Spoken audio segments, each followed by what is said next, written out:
Good morning, boys and girls. It's Dr. Rucker again. I'm back with lesson 9 of Unit 1, Freedom. Our lesson title for today is Rights in Criminal Trials and the Rights of Property, Rights to a Fair Trial, and Rights in a Civil Trial. We're going to be covering 3 amendments today. Amendments 5, 6, and 7. Okay? So, what you should be able to answer by the end of this class period or this lesson, our essential question is, what are the key points in amendments 5, 6, and 7?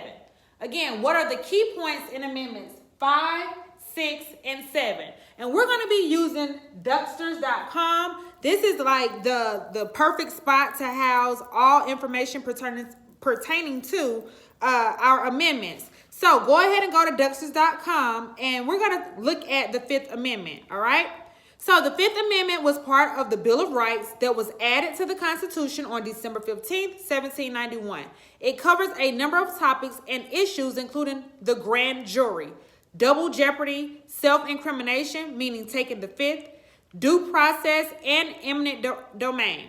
We'll explain each of these in more detail. So go ahead and scroll down. I want you guys to dive into the 5th Amendment. It's going to give you more information about that. Since we're talking about 3 different amendments, I'm not going to read each one. I want you to go to that website and read through the 5th Amendment.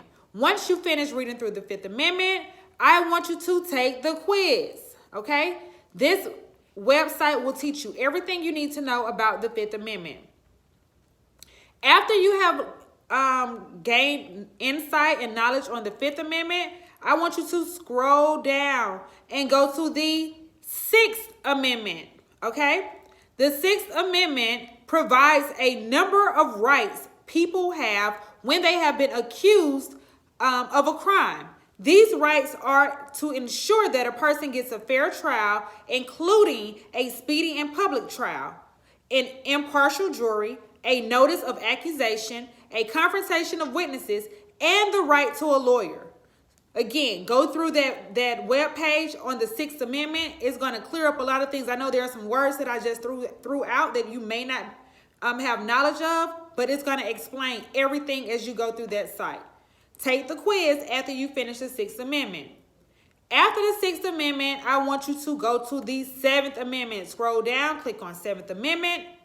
And once you get to the 7th Amendment, the 7th Amendment protects the right to a trial by jury in civil court cases. Now, I keep talking about court, trials. We have some similarities and some differences. So, after you've gone through the 7th Amendment, again, take that quiz, okay?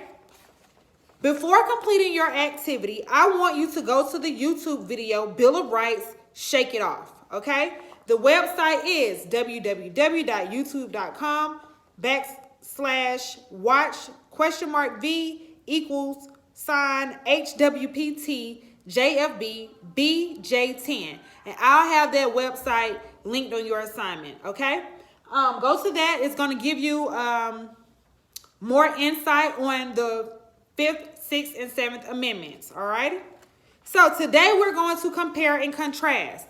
We're going to tell how things are alike and how they are different. When I say things, I'm meaning amendments 5, 6, and 7. So here's your assignment for this lesson. Okay?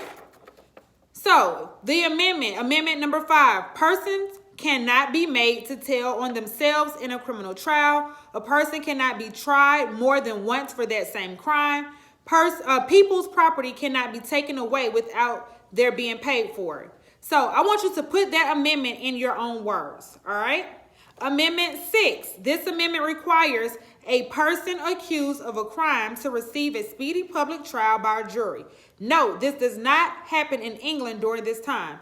People were held in jail for years before their trial, and often the trial was held in secret. Amendment 7.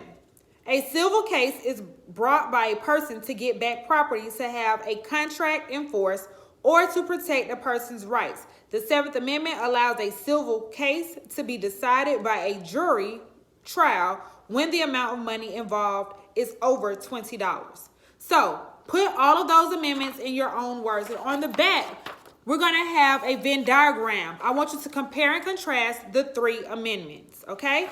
If you have any questions about this lesson, feel free to contact me at ruckerad@fultonschools.org. I hope you guys enjoy and you have learned something about Amendments 5 and 6. And I will see you in the next video. Have a good one.